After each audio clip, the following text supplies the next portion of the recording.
दानिश अली और रमेश विधोड़ी मामले में सब कुछ वैसा नहीं है जैसा दिख रहा है। दानिश अली ने भी किया था झोल, हो गया चौंकाने वाला खुलासा। देश की संसद लोकतंत्र का मंदिर है, वहां कोई भी सांसद अगर अभद्र भाषा का प्रयोग करता है तो ये देश का या लोकतंत्र का अपमान है। ये उस मंदिर का अपमान है जहां से इस देश की व्यवस्था काम करती है। बीजेपी के सांसद रमेश विधोड़ी ने बीएसपी के सांसद दानिश अली के लिए संसद में अपशब्दों का प्रयोग किया।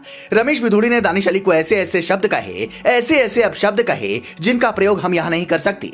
रमेश विधोड़ी जैसे सीनियर सांसद का संसद में इस तरह की भाषा का इस्तेमाल करना बेहद निंदनीय है, बहुत बुरा है और काफी दुखदायी भी है। रमेश विधोड़ी जब लगातार दानिश अली को अपशब्द कह रहे थे तो दूसरी तरफ से भी आवाज आ रही थी। रमेश विधोड़ी चूंकि उस वक्त बोल रहे थे तो उनका माइक ऑन था, इसलिए उनकी आवाज काफी साफ सुनाई दे रही है, लेकिन दूसरी तरफ से आ रही आवाज में स्पष्टता नहीं है। इसमें एक बात यह भी है कि रमेश विधोड़ी क्या घर से सोचकर आए थे कि वो दानिश अली का अपमान करेंगे, या सदन में कुछ ऐसा हुआ जो कैमरे पर नहीं है।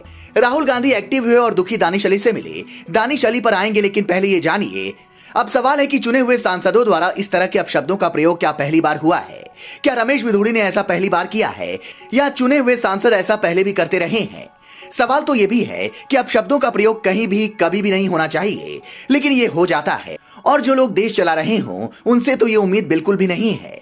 लेकिन ये पहली बार नहीं है और ना ही आखिरी बार।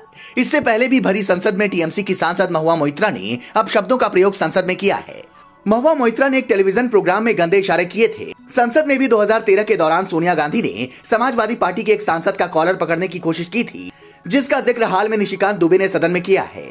बिहार के शिक्षा मंत्री चंद्रशेखर लगातार रामचरितमानस पर विषममन कर रहे हैं। समाजवादी पार्टी के नेता स्वामी प्रसाद मौर्य लगातार सनातन धर्म, ब्राह्मण और भगवान राम पर बकवास कर रहे हैं। तमिलनाडु के सीएम स्टालिन के बेटे उदयनिधि स्टालिन ने सनातन धर्म के समूल नाश की बात की है। तो बात तो ये सब भी नहीं होना चाहिए, लेकिन लगातार हो रहा है और करने वाले सब चुने हुए जनप्रतिनिधि ही हैं। दानिश अली बसपा के सांसद हैं। हाल ही में केवल भारत माता की जय बोलने पर ऐतराज जता चुके हैं। बीच स्टेज पर वो आपे से बाहर हो गए थे। यकीन नहीं है तो वीडियो देख लीजिए।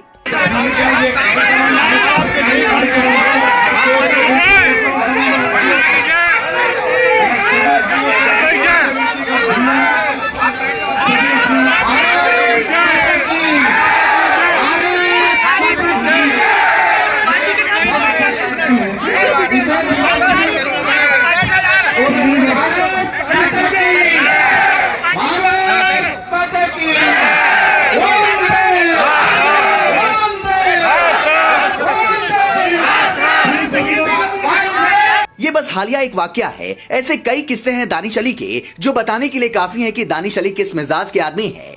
इस पूरे मामले में एक दूसरा पहलू सामने आ रहा है। दानिश अली प्रधानमंत्री मोदी को अपशब्द बोल रहे थे। बार बार साथी सांसदों के टोके जाने के बाद भी दानिश अली लगातार पीएम पर जातिगत टिप्पणी कर रहे थे। इस दौरान लोकसभा में भाषण कर रहे रमेश विधोड़ी अपना आपा खो बैठे। बीजेपी सांसद निशिकांत दुबे ने दावा किया है दानिश अली ने पीएम को नीच कहा। जब उनको रोकने की कोशिश हुई तो उन्होंने फिर से ये कहा, नीच को नीच नहीं कहेंगे तो और क्या कहेंगे। रमेश विधोड़ी ने जो किया वो प्रतिक्रिया में किया। मैं सांसद होने के नाते लोकसभा स्पीकर से इंक्वायरी कमेटी की डिमांड करता हूँ जो इस मामले के हर पक्ष को ध्यान में रखते हुए जांच को अंजाम दे। इस पूरे वाक्य में यह भी तय हुआ कि राहुल गांधी इतनी जल्दी दानिश अली से मिलने क्यों गए। पीएम मोदी को गाली देने वालों को गांधी परिवार पहले सिर पर बिठाता है। दानिश अली ऐसे नेता तो बिल्कुल नहीं है कि कोई उनको ऐसे ही कुछ बोल देगा। विवाद वाले दिन सदन में विपक्ष की तरफ से आवाजें आ जरूर रही थीं, जो स्पष्ट नहीं सुनी जा सकती। तो क्या राहुल गांधी दानिश अली से मिलने इसलिए गए क्योंकि दानिश अली ने पीएम को अपशब्द कहे, या वाकई उनको दानिश अली से स्नेह था? अपशब्दों और सदन में मर्यादा को लांघने वाले जितने भी चैंपियन हैं, वो सब के सब रमेश विधोड़ी मसले पर हाइपर एक्टिव हैं। लेकिन यही एक्टिव गैंग उदयनिधि स्टालिन पर मौन है, जो लगातार 100 करोड़ सनातनी को खत्म करने की बात कर रहे हैं। एक जायज सवाल है कि क्या रमेश विधोड़ी को उस दिन कोई दौरा पड़ा और वो दानिश अली से भिड़ गए?